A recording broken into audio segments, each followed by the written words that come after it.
Welcome to Recovering Addict. I'm LT and I'm an alcoholic addict, just like you saw there in the intro. 2 times in my life, I hit rock bottom, once with meth, ended up in jail, probation. Later in life, I became a raging, fit-the-night, whiskey-drinking alcoholic who had to check himself into detox. If this is your first time seeing the show, stick around. We are going to talk about some self-deception and how our mind and our addict thinking controls us. And we need to understand self-deception as addicts. So if you're catching this on the replay, stay tuned. You can fast forward through the tidbits, but please hit that subscribe button and stick around because we have a lot of good stuff to offer. And if you know somebody affected by alcohol, a wife, a kid, a husband, whatever, my wife's here to help with that on the Al-Anon side of things. I'm Felice Weaver, and I am married to an alcoholic addict. And right now we are going through a book called Addictive Thinking. We are currently on chapter 2. If you want to hit the chapter 1, just watch the video before this one. And tonight is our 80th live stream in a row. We've been going live every night for 80 in a row. And so thank you for being here. If you're on the Facebook side of the house, please just hit that share button, share it out a few times, hit that like button, start a watch party if you want to be a moderator in your own comments.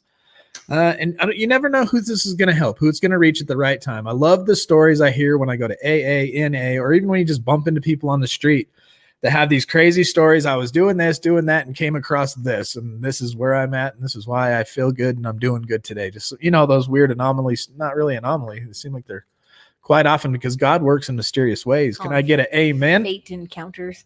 Fate encounters. Can you feel me, JL? Yeah. All right, who's up in the house tonight? We got Corey and Merk. All right, Jen.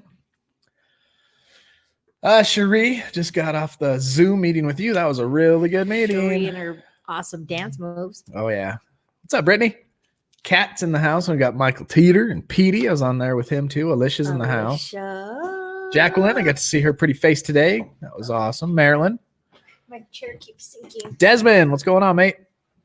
We got Lori Waters. Is this a new face in town? Hi, Lori. Welcome. Been here, but just well, that's me. maybe. I don't remember stuff.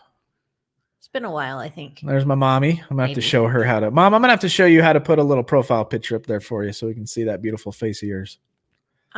Jessica, what is going on? Nice to meet you. Nice to see you. Glad you're here. Let us know about you. Let us know about you. What's your deal with recovery? What's your experience with recovery? Anybody else? Let's drop them clean dates in there. Let's give everybody a warm round of applause for staying sober. Who stayed sober today? I stayed sober today.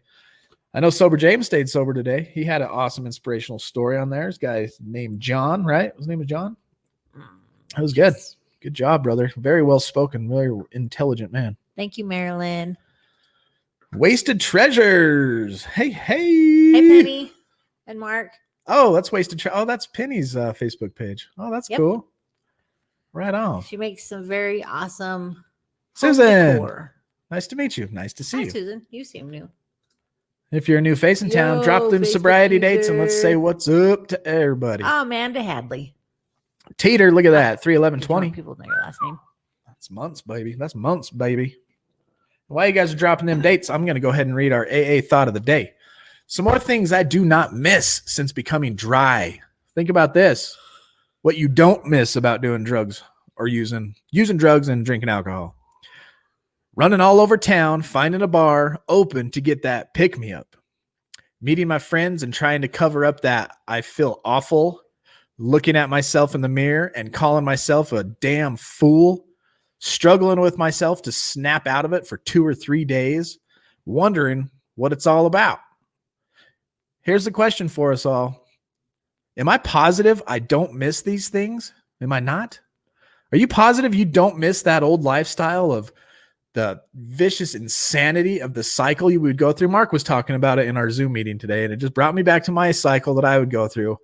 Drinking until you either black out or you're just really nice and drunk. Like didn't eat dinner because you'd rather be drunk because that would ruin your buzz. Drunk. And you wake up hungover, you feel like crap, you drag yourself to work with guilt and shame, you're hoping you don't get pulled over because you are going to get a DUI that early in the morning. And then all of a sudden, 1 o'clock in the afternoon, a miracle happens and your mind switches to your addictive thinking. You start feeling paranoid and panicky about alcohol and drugs that you have to have that nightly fix. You forget all about the guilt and shame. It's gone. Poof, gone. And all of a sudden insanity starts running through your mind. I got to have that drink. And if I don't get that drink when I get home, and I got to do it right, when anything gets in the way, I'm going to get freaking mad. Hurry up, car in front of you know. And then you go right back through it over and over and over. It's insanity. I do not miss it. I don't miss it at all. Man, I don't miss that crap. Me neither. Holy cow, look at these sobriety dates. 9/18. We're all over the place. Right on, here. Charles. From Petey with years 2 to days. 20. Lori with 420. Good. Right on. 6/19 for Kat. Almost a year. Woo, you are. You're just days away. Aubrey, 97. Holy cow. Half of the people in the chat weren't even born in 97. Just kidding. My little sister was born in 95. That's awesome. Cherie, January 2019. Over a year now. Awesome, Cherie. Marcus going on 17. Days. Yes. Marcus, keep it up, man. Lexus, what's up? Hello. How's it going? Good to see you. Glad you're back.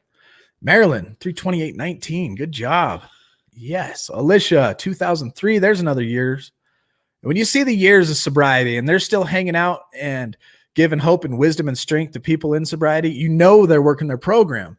We were talking about this yesterday. You go to AA meetings, you're that new person, and you're hearing that old timer tell his stories from years ago when he was addicted, right? And nothing's changed from the years ago to right now. And that inspiration of that old man or old woman when telling you what you need to hear is now our job as we get further along in sobriety. And so you see them good spans of sobriety and years under their belt. Talk to them, reach out to them, look towards them for advice, wisdom, hit them up. Hey, I got a question. Hey, I'm feeling like this. Hey, I'm experiencing this in my sobriety. I kind of feel like I might relapse. Chances are 99% of the chance is that they have been through pretty much the exact experience. Maybe not the same time and place, but I guarantee we've been in a similar experience, triggered or stressed out or experienced a loss or some type of tragedy, or like right now, we're all locked up and locked down because of COVID. And now they're putting out the curfews because of rioting. And it's just a whole uncertainty. So we're all on the same page. We're all together. And guess what? We recover better together. So stick around, get to know the chat, get to know the people on the Facebook private group. And if you need help, slide into people's DMs, man. Hey, can I DM you? I have a serious question. You look like you know what you're talking about. A sweetheart that I always see is Erin. She just said, hello, fam. What's going on? Who's our Facebook user? That is Crystal, and she's got a question. Oh, Crystal. Yeah, she says, Oh, how did his drinking and drugging affect you, and how did you handle it? Asking because my son is active, and I'm trying to understand from a non-addict perspective. How did it affect me? It was emotionally draining. I guess that would be the best way to describe it, because you're constantly worried, just watching someone you love just kind of destroy their body, and knowing that there's nothing you can do to stop them except for maybe be a good influence, which I tried to do. And I did find myself becoming quite codependent, and I would start tracking where he was going and what he was spending and try and show him and be like, look, this is how much you spend. This is becoming a problem. And just not wanting to hear it. So I finally had to go get counseling for myself because I didn't like where my life was headed. And so I went to a biblical counselor, and she taught me through book studies and things how to respond correctly to his behavior. And then I did a lot of research on addicts and what to do to help. And I think the biggest thing that stuck out to me was to just let him experience the consequences of what he was doing instead of trying to shield him from it. Like if we'd go out and he didn't want to come home and he was stranded somewhere, I would leave and come home. I got stranded. He'd have to find his own way home. Or, like, hey, the party's over, but I'm not. Or if he wanted to prance down the stairs after I said, you probably shouldn't, I just let him prance down the stairs. I tore my ACL that time. And it seemed like as soon as I did that and started backing off, it seemed like all of a sudden there was just, it only took a few months before he was like, I need help. I'm done with this crap. Yeah. So that was my experience. I'm glad you asked that question, though, because we are on a chapter 2. And remember, as we're diving through this, we're starting to analyze our thoughts. The first thing we were looking at is the things that we say that don't make sense or contradictory. You know, we talked about that. It's a definite maybe. That doesn't make sense. You can't have two things. It can be maybe and it can be definite, but it can't be definite maybe. You know, it just those types of thinkings that we say without thinking about it. So today we're going to look at self-deception and addictive thinking. And we're going to look at, I'm going to read about 3 or 4 stories because you just hear the stories. It's going to explain a lot of things and you can probably relate. One more thing real quick, Crystal. I was brutally honest anytime he would ask my opinion. I wouldn't bring it up, but if he brought it up, I was very honest. But on that tough love you're talking about there, we're going to talk about why children take drugs and why parents drink is going to be one little story. And then we're going to look at Al-Anon. Al-Anon uses the 3 C's. And so kind of contemplate this because we're going to get towards the 3 C's towards the end of the show. But Al-Anon endorses the rule of the 3 C's. You did not cause it. You cannot control it. And you cannot cure it. 3 C's. You can't cause it. You didn't cause it. You can't control it. And you can't cure it. And so we're going to end on that note as deceptive thinking. But as we get there, we're going to read some stories. They're going to just show how deceptive our thinking is when it comes to our addiction and the insanity it ensues.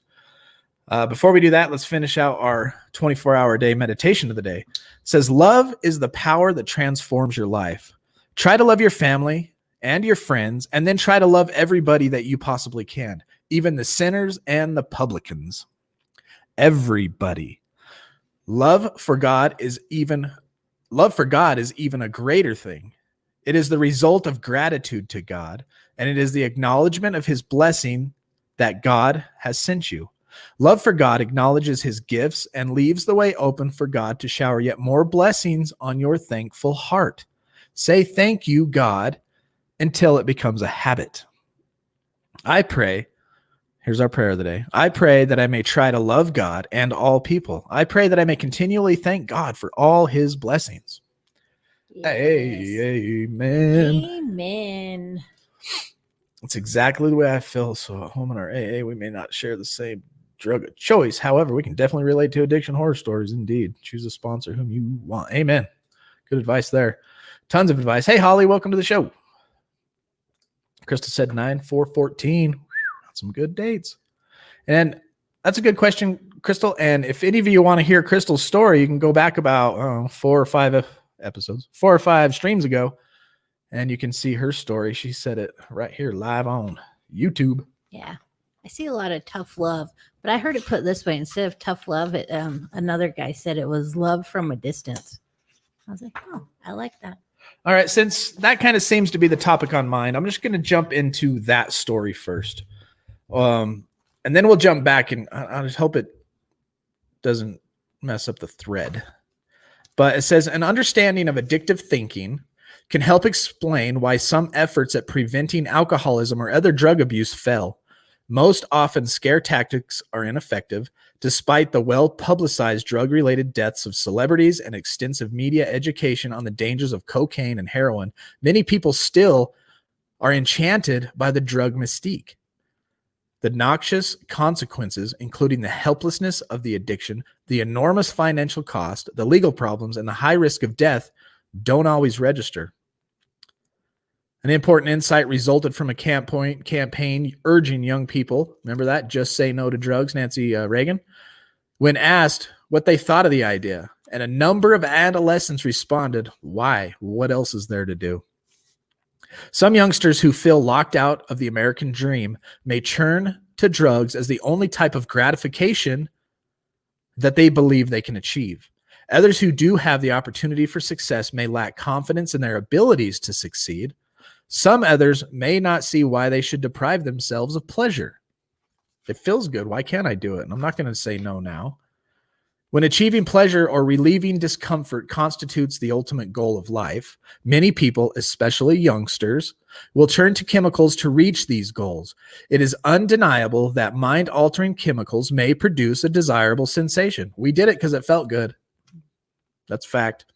And to discourage pursuit of this high, we must be able to convince young people that they should sacrifice such pleasure. So how do we get them to sacrifice such pleasure? It's going to go on talking about technology. Since then, or since they seem to consider themselves immune to the danger, who raise your hand if you never thought, oh, that ain't going to happen to me. And then it happens to you. Oh, I'm never going to shoot up. And you end up shooting up. I've never thought in my life I told my parents I'll never do drugs. I did say I'll smoke and drink when I was a little bit. But I'd never, when I was little, imagined myself sniffing a hot rail of meth, as long as this, easily. And a fat one after heating the end of a hot piece of glass and then sniffing the whole line. I never imagined or thought I would be doing that. I was immune to that danger. I ain't going to go to jail from that. I went to jail from that. Alcohol. That ain't ever going to drag me down. I ended up in the hospital detoxing because of alcohol. We all feel immune, despite the dire warnings and all that. So telling them to avoid chemicals so that they can grow up to be healthy, productive people who can enjoy life is often met with the spoken or unspoken argument. Why wait? I'm enjoying life right now by drinking. And to further contemplate, our culture thrives on technology that eliminates waiting. We are consumers of microwaves, fax machines, cell phones, instant phones, Netflix. You got all this instant gratification right at your fingertips, right? So even if one can envision happiness coming later in life, the prevailing ethos of instant gratification makes a long wait intolerable. I'm not waiting for that. Remember when I told you guys, try this on your kids? We did it to our kids. You put one marshmallow. We did it to my two oldest boys. They were probably 4 and 3. You put a marshmallow in front of them or whatever candy. It doesn't matter. Just put one in front of them and say, you can eat that right now. No big deal. You want it? Eat it. But if you wait 15 minutes, you just sit here and look at that for 15 minutes, I'll give you 2. And this will prove their character later in life of which one's going to be this instant gratification battler, which one's actually going to be able to save their money and suffer for the little time to have the reward later, or who wants it right now. Our oldest boy, he was licking it. He was putting it down, and you just walk away. If you eat it now, fine. If you don't, you'll get 2.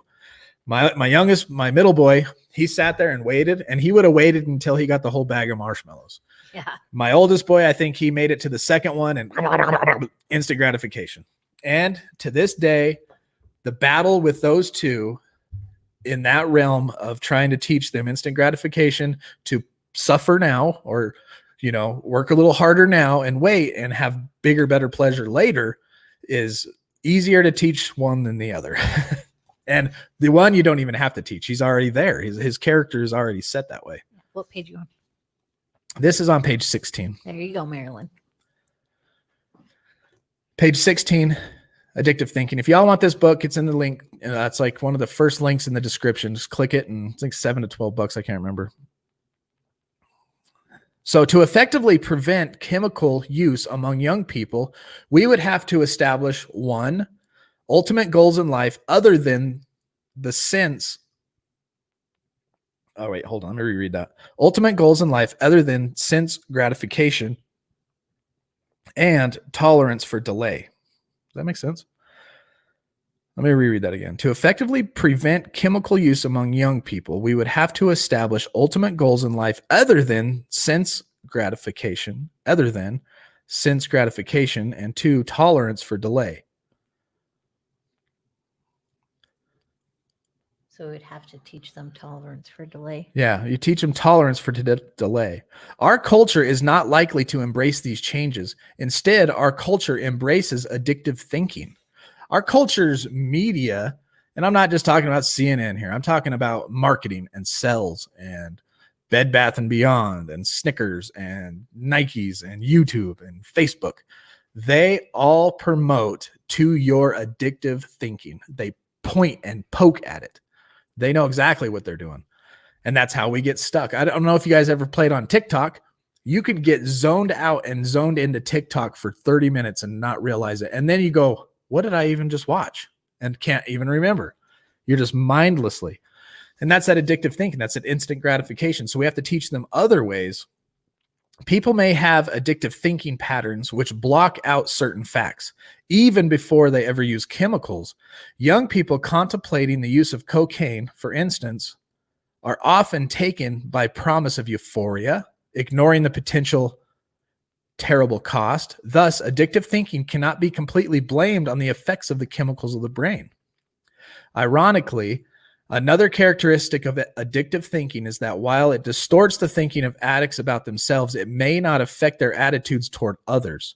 Thus, an actively drinking alcoholic parent may be thoroughly frustrated by a son or a daughter who cannot understand the destructive effects of drugs. And likewise, a cocaine-using son or daughter cannot understand how a parent could return to drinking after a close brush with death due to the effects of alcohol.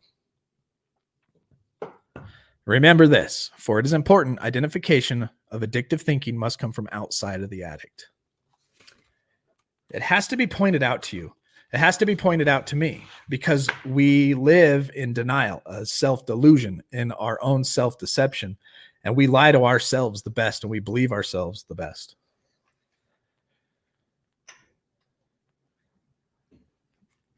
She told me that a few minutes ago.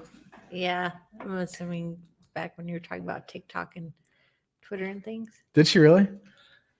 I guess. Go to Aaron's comments. I want to hear it. Me and her we are like right here. I don't know. No, that's too far. That's so cool. You guys must have been talking about it.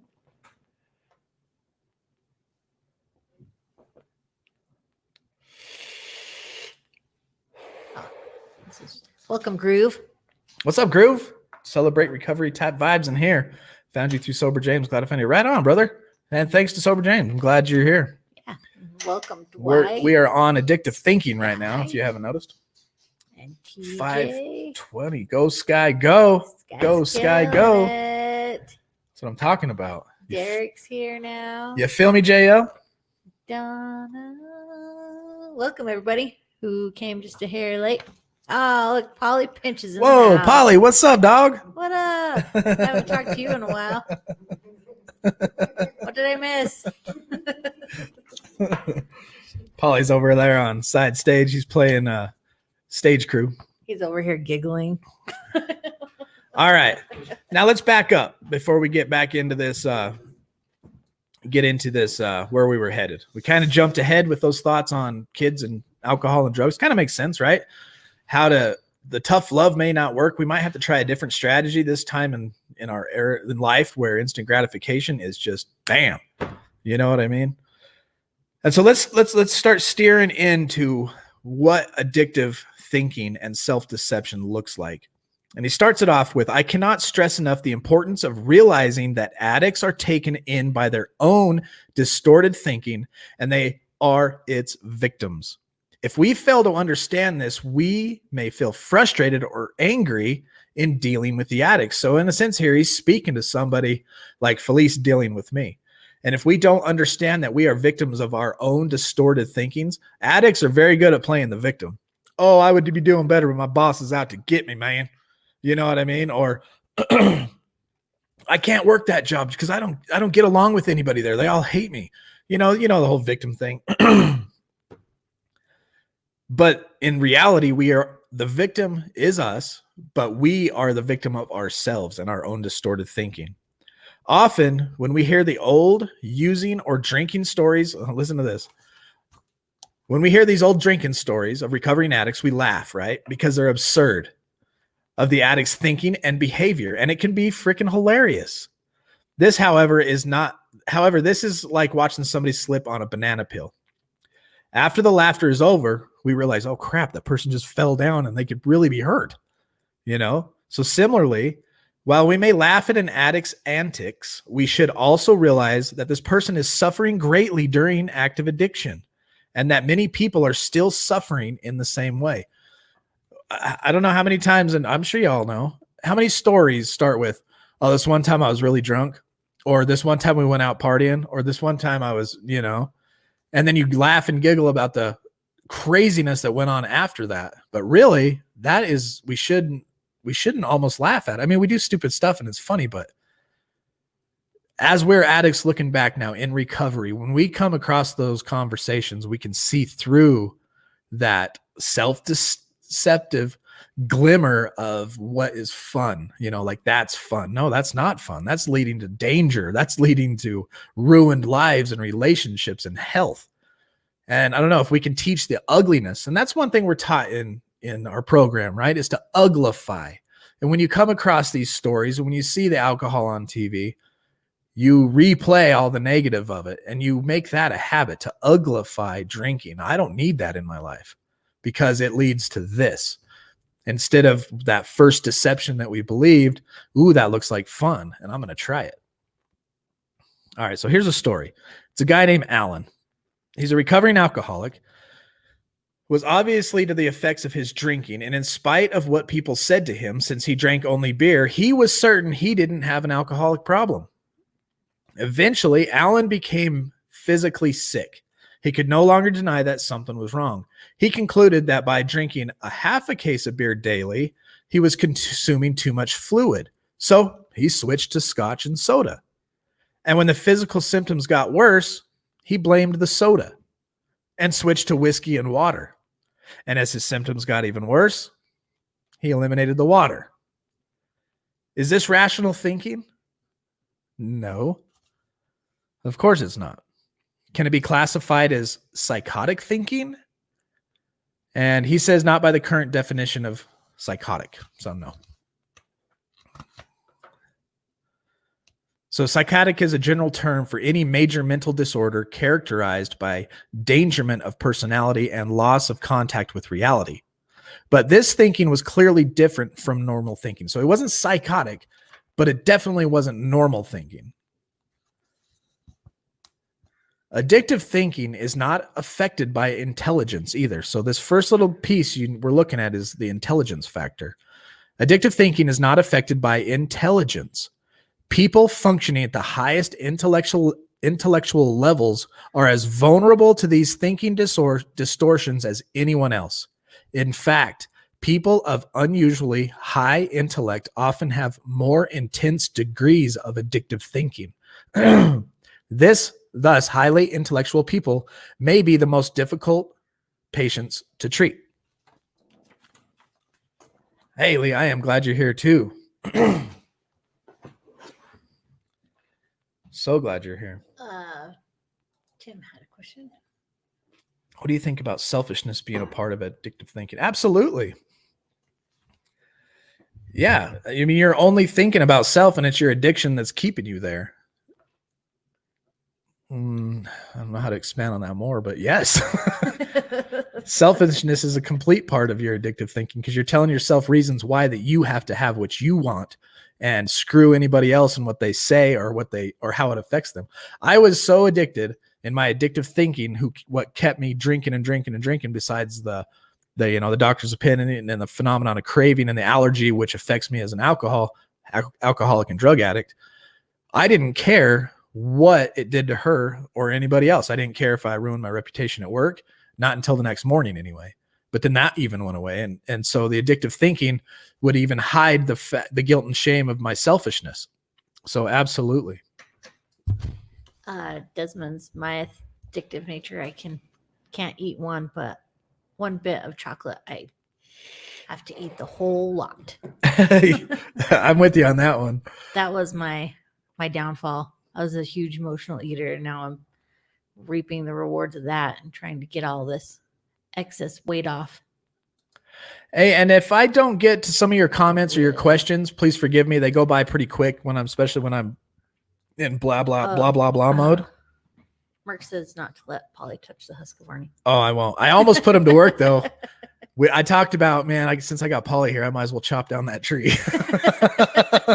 Because I got a tree I want to take down. I was like, another man around to haul some branches. That's always nice. Welcome, Mama. I haven't seen you in a while. Mama of Kinney. And like I was saying, if I don't get to your comments or I don't get to your questions, you can always hit me up on Facebook, recoveringaddict8@gmail. You guys know where my email is. Hit me up if you have questions on the side. If I happen to miss yours, forgive me if I do. They go flying by, and sometimes I just don't get to them. So I apologize for that. Oh, Rachel Lloyd's in the house. Rachel Lloyd Jones. So here's a story about Christine. She's brilliant. She's a high-skilled attorney, right? Admittedly refused to attend AA meetings, lest the exposure of her alcoholism jeopardized her career and her standing in the community. Yeah, I got a problem, but I ain't going to AA. Then they're going to know I'm an alcoholic. And that's going to ruin my clients and then my career path. And the people in the community are just going to look at me like I'm a drunk. I can't go to that. It's going to ruin my reputation. But a visit, right? So she's at her office. This client shows up with some food. It sounds like a big bottle of vodka or something showed up on the table. It says, but a visit from a grateful client who presented her with a dressed turkey for the forthcoming Thanksgiving Day changed her mind. So on this day, she hung out with this girl. The girl gave her a turkey. They end up getting drunk. And Christine recalls leaving this office that afternoon and walking out into the cold rain carrying this turkey wrapped in butcher paper. Her next memory was coming to. So she was so drunk, she went out, blacked out when she got outside. And while leaning against the downtown office building, holding a bare turkey under her arm, the paper washed away by the rain, anyone seeing her at that moment. So now she's this attorney who doesn't want to ruin her reputation, but she slammed a bunch of alcohol up in her office. Now she's outside leaning on the wall with a turkey, coming to. Raise your hands if you've been there. Well, I never been there with a turkey, but. So anyone seeing her, anybody that would have saw her would have correctly assumed that she was drunk. Though she publicly appeared in this condition outside drunk in the public, she was too embarrassed to let someone see her walk into a church for an AA meeting. Why didn't this woman's brilliant analytical mind prevent her from such absurd reasoning? It's for the same reason that brilliant people are not immune to psychosis, neurosis, or depression. Once the psychology or physical craving for the chemical exists, it affects a person's thinking in much the same way as a bribe or another personal interest distorts one's judgment. The need for the chemical is so powerful that it directs the person's thought process to sanction or preserve the drinking or using. So it's like, I'm going to preserve this drinking and using category. This is okay. But to be sober and go over here and try to take care of the problem is not okay. And that's the function of addictive thinking, to permit the person to continue the destructive habit. The more brilliant a person is, the more ingenious are his or her reasons for drinking, for not being abstinent, and for considering AA or NA a worthless organization. So basically, you've heard in AA or NA, we bury the smart ones. And that's kind of where he's getting at here.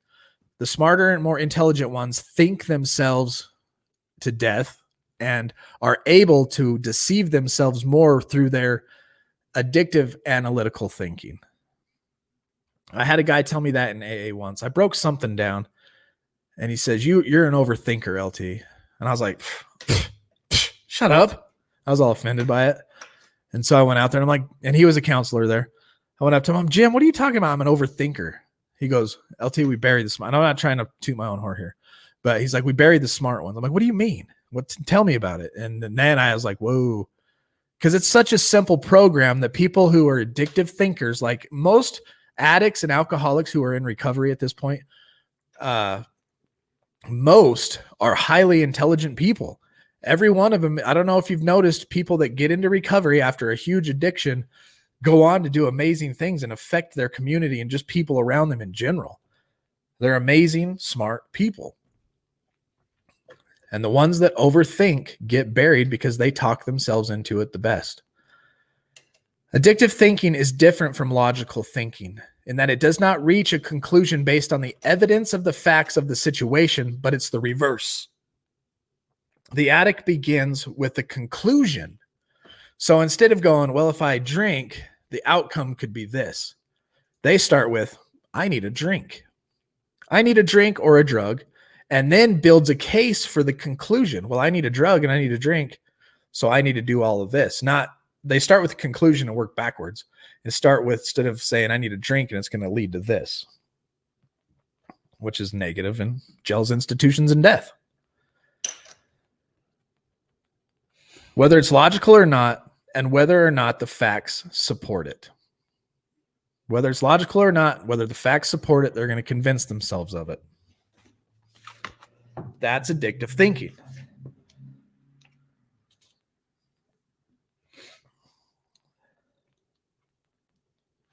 Everyone gets taken in by this. Everyone gets taken in by addictive thinking, but the person most affected by it is the one who is doing the deceptive thinking.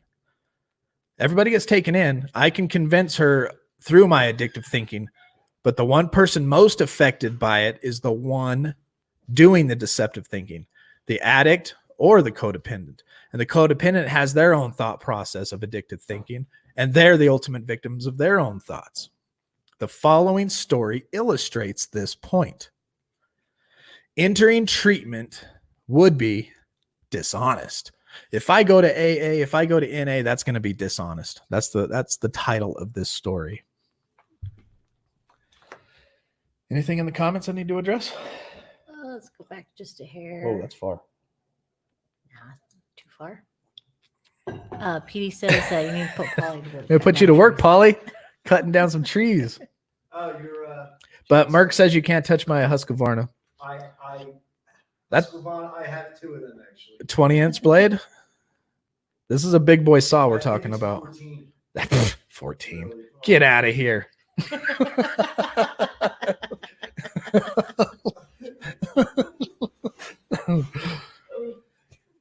Get out of here with your baby saw. What are you gonna? I'll let you be the limmer. You can limit. I'll drop it. You limit. Right, Mark? Can I get an amen? I have a Toro 16-inch chainsaw. All right, so here we go. Martin, he's 55 years old. Consulted this guy, Abraham, on his alcoholism. He says his ex-wife, 4 children, boss, and 2 close friends confronted him with how his excessive drinking was affecting their lives. Martin's boss, for example, threatened to let Martin go because of his dishonest work habits. The man claimed this intervention had opened his eyes. Okay, so Martin's 55. He drinks too dang much, and his wife and kids and boss have an intervention, and he goes, "Whoo, they're right. I need to quit drinking." The man claimed that it opened his eyes, but weeks earlier, he had a drunken driving accident, but still denied the problem.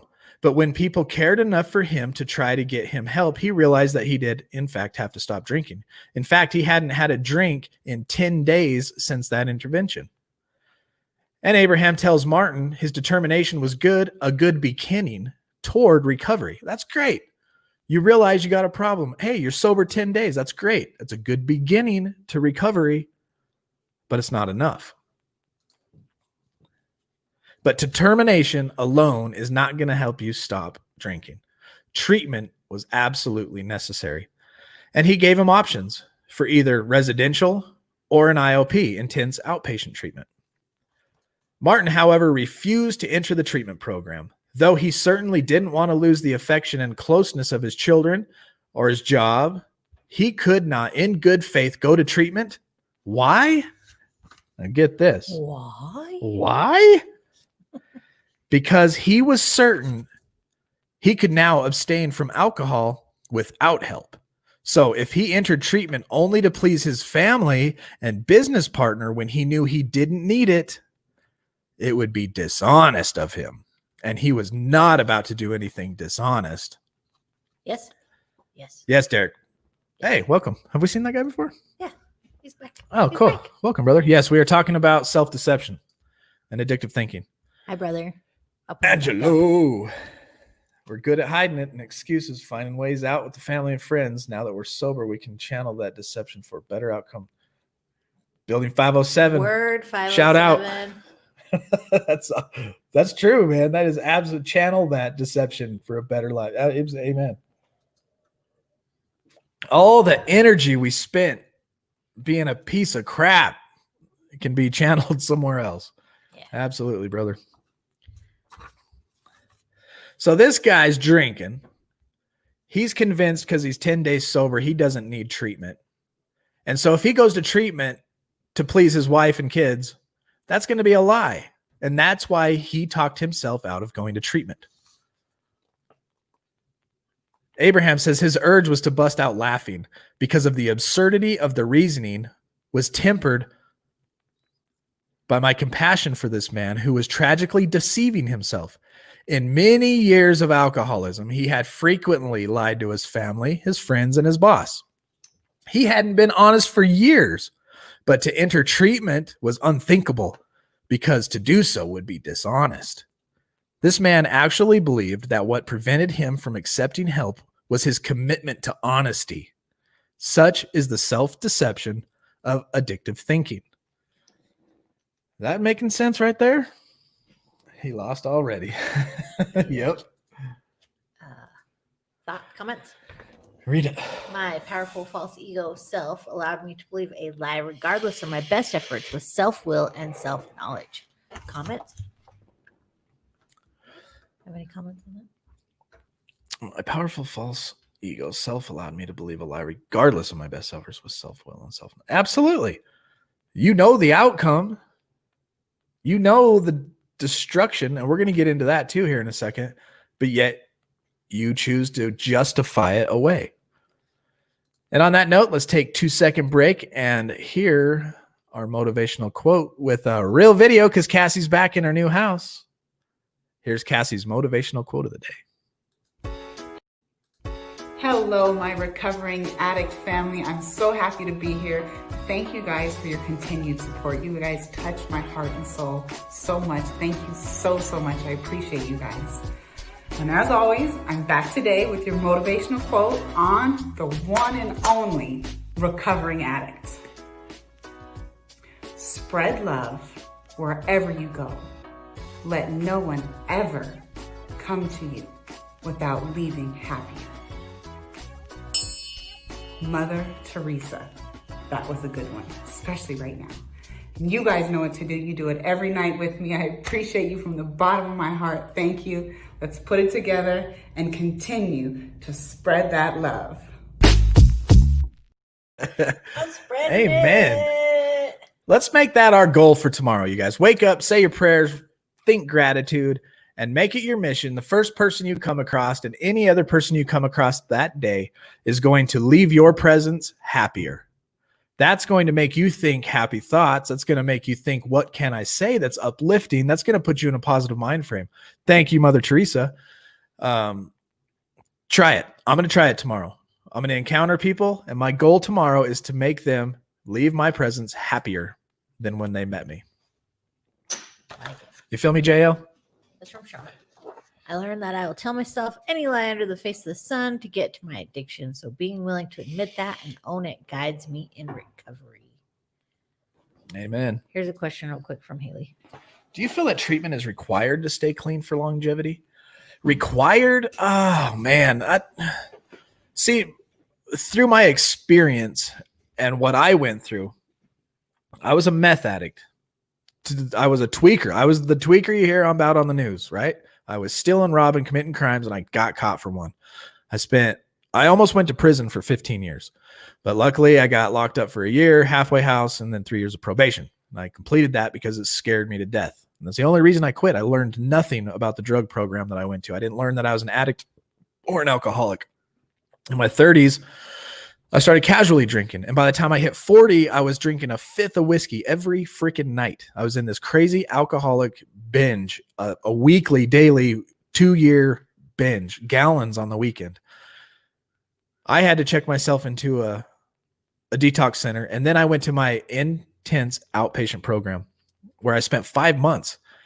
Had I not gone to that program, I would be drunk right now. I'm convinced of that because it took me 2 months of sitting there from 5 o'clock at night till 9 o'clock at night, 5 days a week, mandatory AA and NA meetings on the weekend, plus email check-ins through our character defects.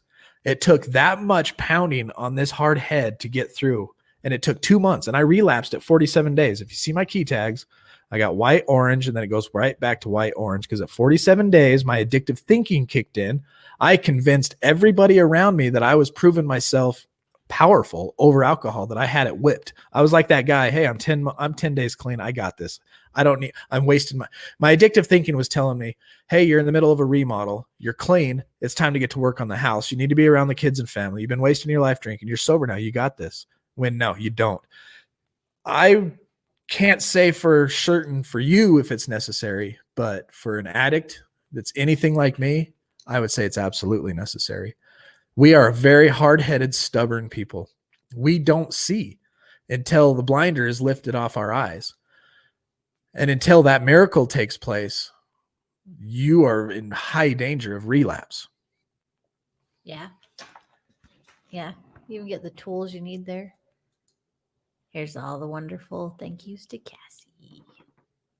They love you. There's that wink. She's a winker.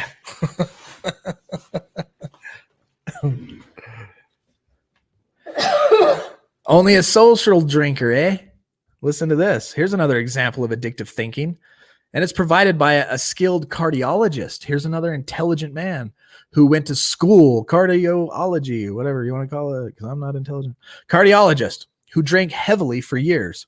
And as time and drinking went on, he began to experience morning after effects.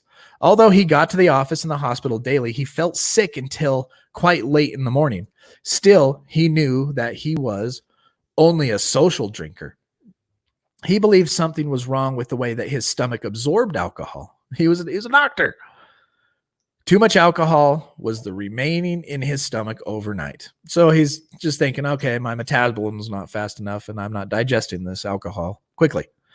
So the doctor remembered in medical school where a student had participated in a study of digestion.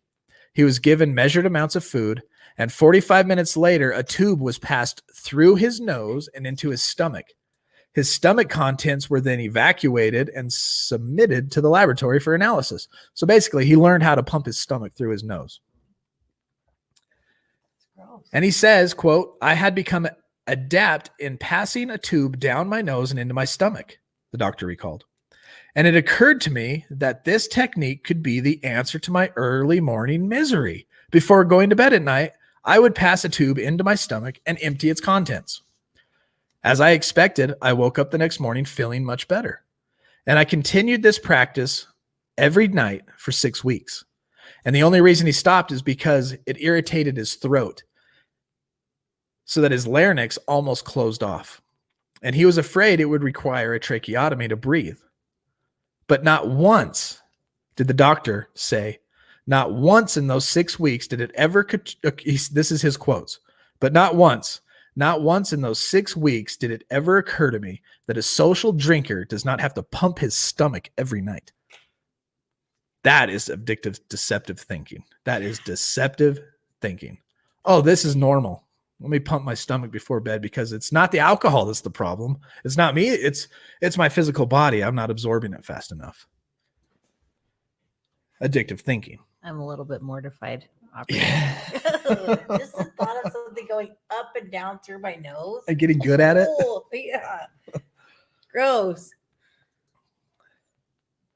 There's self-deception in attending the 12-step groups, right? Involvement in 12-step program is extremely important in recovery, yet many people resist 12-step programs because of the insistency on total abstinence. A lot of people can't deal with that. What? You want me to be completely abstinent of all mind-altering chemicals?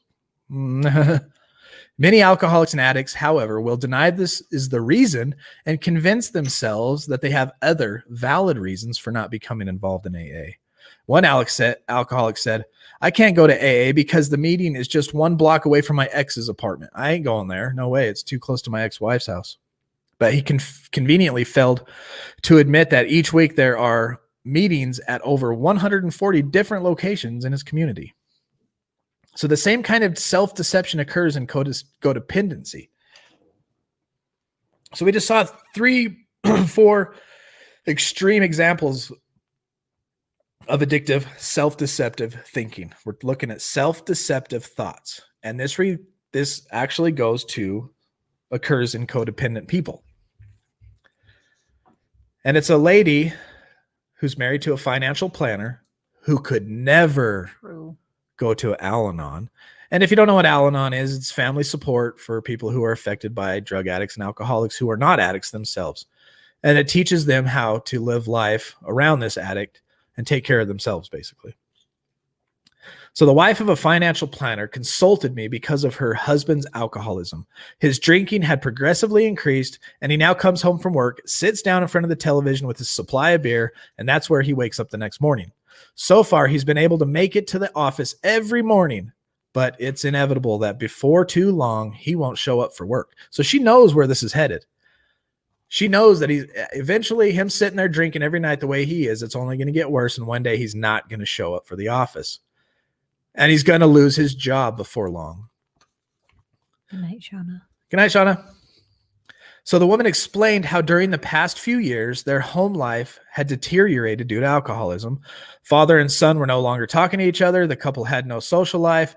They no longer had sexual relations. The financial planner's wife had put up with some of the consequences of alcoholism until now. Since he was on the verge of ruining his career and livelihood, she felt she had to do something. She tried to talk him into numerous times, but he refused. He told her that if she didn't like it, get out. So since neither she nor the son appeared to have any leverage, there was no point in confronting him. The wife believed that if he was confronted, he would continue to refuse help and would tell them to leave the home. Because there did not appear to be any effective approach toward the husband, Abram suggested that the woman begin looking after her own needs and start attending Al-Anon meetings.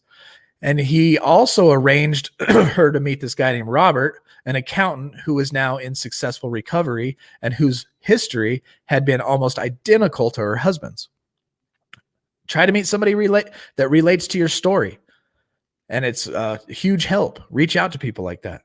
So at this meeting, the recovering accountant described how all of his wife's efforts to get him to quit had been futile and how he had continued drinking until his alcoholism became obvious at work. After being threatened with dismissal, he had to come into treatment. He had had a rocky course until he finally stabilized in his sobriety. His wife now is in Al-Anon, he said. Perhaps if she had been in Al-Anon a little earlier, I may have come to my senses sooner and my recovery could have been a smoother one. I suggest that you start going to Al-Anon now. And my wife will be only too happy to take you to your first meeting. Even tonight, you can go tonight if you want to. The woman shook her head. Oh, no, I could never go to Al-Anon. He's like, why not? Because what would happen if somebody recognized me and came to the conclusion that my husband's an alcoholic? The word would get around and my husband would lose his clients and who would allow their money to be managed by an alcoholic? And the guy was baffled by her remarks. I don't understand something, he said. You stated that you had put up with all the problems of alcohol was causing, and the only reason you consulted me was because you felt that exposure was imminent. The exposure is imminent. It's going to happen. His drinking is going to lead to the community knowing he's an alcoholic, and he's going to lose his clients. He's going to lose his job. And she couldn't do nothing about it.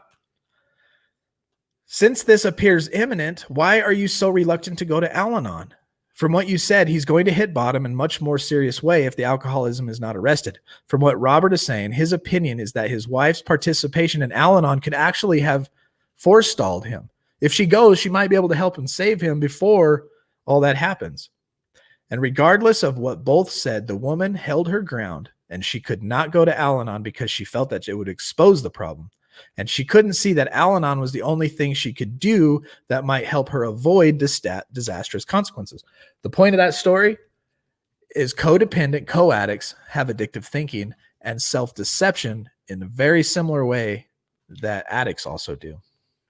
Yeah, I actually felt like that a lot. Like I didn't want to tell people because I was like, no, because then they're going to think about him badly. And I didn't want people to think about you like that. And somehow that was more important than fixing what the problems were. Even though it was like, even though everybody already knew. Yeah. And Alice said, I just had to just have to get past that. That's addictive thinking right there. Mm-hmm. So now let's get to our final points here, making changes. And we're going to do a fun little game. So stick around. We're going to do a fun little experiment that is so simple, it's going to blow your mind. So let's read this first. So how is it that people so blatantly contradict themselves yet not be able to recognize it even if it is pointed out? In one word, the answer is denial. I told you we're going to end up on the word denial. Much of the denial in addictive, distorted thinking is due to intense resistance to change. It's an intense resistance to change. As long as someone denies reality, he or she can continue to behave the same as before. Acceptance of reality might commit him or her to a very different process. Often people who have a problem with change, as the change occurs in someone, when the alcoholic says, I wouldn't have to drink the way I do if my partner were more considerate. He or she is really saying, I don't need to change. Make my partner change. I'll be just fine. Codependents, for example, may eagerly seek help, thinking experts can tell them what to do to stop somebody from using chemicals. And this is cool right here. They are disappointed when they learn that they can do nothing to alter the addict's behavior, that they are powerless. When the expert suggests that they look at their own behavior and begin to make changes in themselves, they often back away. They are particularly apt to be turned off when people in Al-Anon tell them, we don't come here to change our spouse. We come here to change ourselves. And usually the response is, change myself. They may respond, why should I change myself? I'm not the one who's drinking. We'll get into that. But just for fun, let's try the following experiment. Everybody put your phones down, put them up here. Get your computers ready. This is just a simple little example of the difficulty of change. Now fold your hands. Crisscross your arms. Everybody just crisscross their arms, right? Now observe the position of your hands. One arm goes under, the other arm goes under. My left arm goes under, my right arm goes over and tucks in, right? That's just the way I do it. Some people fold them the other way. So after noting how you've done this, unfold your hands and now fold them again, but fold them in the opposite way. Fold your hands in the opposite way. Yeah. You will probably notice how awkward this feels, right? The old way is normal and relaxing. The new way may seem strange and you feel that you could never relax in this position. If a simple change in position of your hands is so uncomfortable, just think how uncomfortable it is to change a part of your behavior or your lifestyle. You feel me, JL? Comfortable being uncomfortable. And that really just hits the nail on the head of how our mind, if we're that uncomfortable and just folding our arms the opposite direction, if we're going to change our lives patterns and we still are dealing with character defects and fear of other people, the deception our minds are going to play on us to avoid that at all costs, even if the outcome is imminent that you're going to be exposed.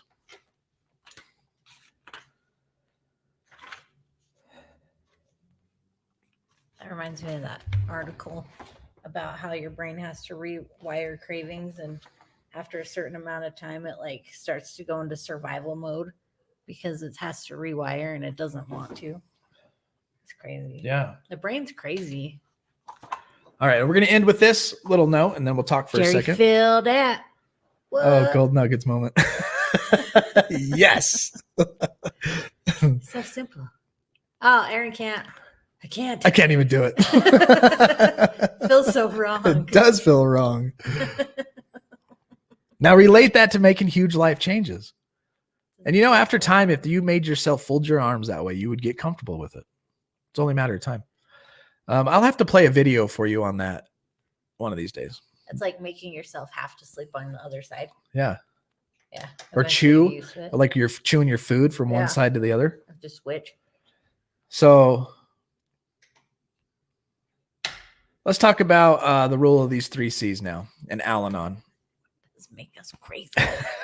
Or do we make our brain crazy? Al-Anon endorses the rule of 3s.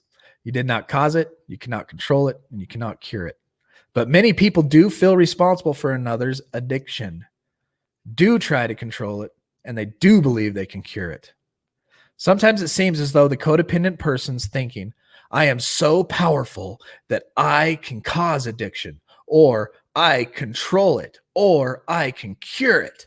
That leads into a character defect of self-importance. You're so important that you can cause somebody to do something, or you can make them do something else, or you even have the power to cure. No, that's self-importance. This isn't really a genuine feeling of superiority or arrogance. It's quite the contrary. Such feelings are often defensive reactions against feeling inferiority. Often the 3 C's are related to an openly acknowledged inferiority. For example, the codependent person thinks, I am the cause of my daughter's addiction because if I had been a better parent, she would not have turned to drugs. If I had provided her with the love and support she needed, she would not have sought chemicals. The addiction is due to my dereliction. If only I were a better person, she would use or quit less. So it's not that we're being so self-important of arrogance, but it's an inferiority and guilt and shame of I should have done. Yeah. I'm a failure. These feelings are particularly common for the codependent when the other person is in the early phases of addiction. The self-deceptive features of addictive thinking and codependency have much in common. In both, they are often in denial, rationalization, and projection. In both, contradictory ideas can coexist, and there is a fierce resistance to change oneself and a desire to change others. You want to change others, but you don't want to change yourself. That is the hard part. You can go to AA and NA meetings and be the smartest dude in the room and have good advice for everybody. But what are you doing when nobody's looking? What are you doing when you're home alone? Are you actually working on yourself? The hard part? It feels so counterintuitive because you want so bad to help the person you love the most to quit destroying their life, and there's nothing you can do about it. And then they're like, change you. And you're like, okay. Like, I don't know what to do. But then you realize you change you and your behavior, and it helps, I guess, influence the person you love most. Yep.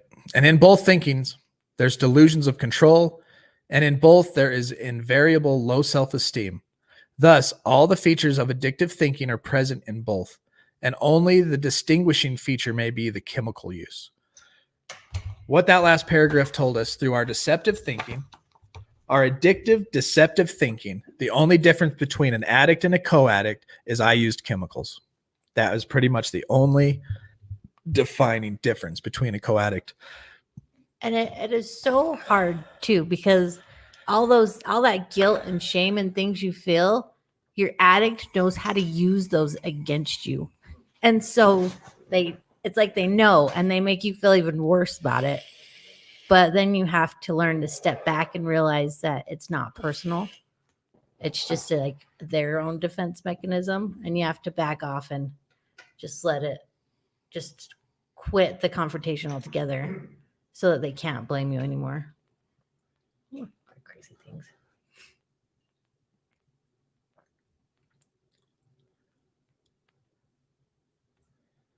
Looks like we may have had a troll up in here.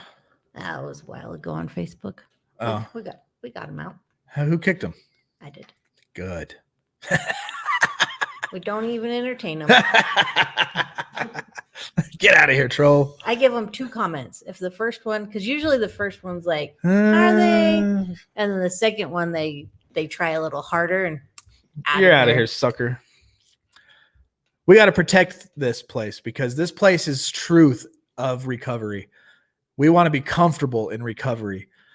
And I'm not going to jeopardize the group consciousness to possibly help a troll that's going to wreck people. If something's going to disrupt our group consciousness and our comfort and our safety, they're out of here.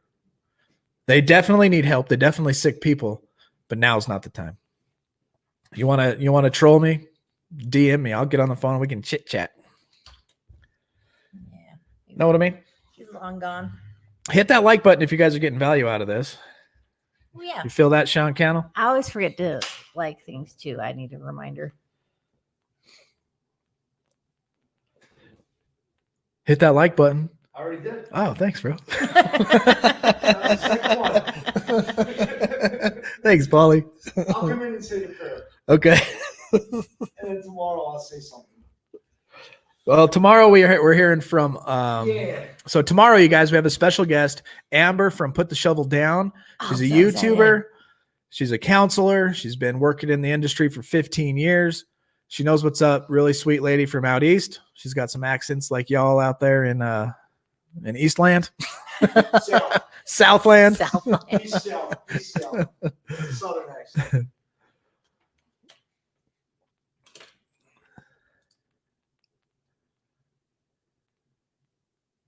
Is to not take the addict's manipulation personal.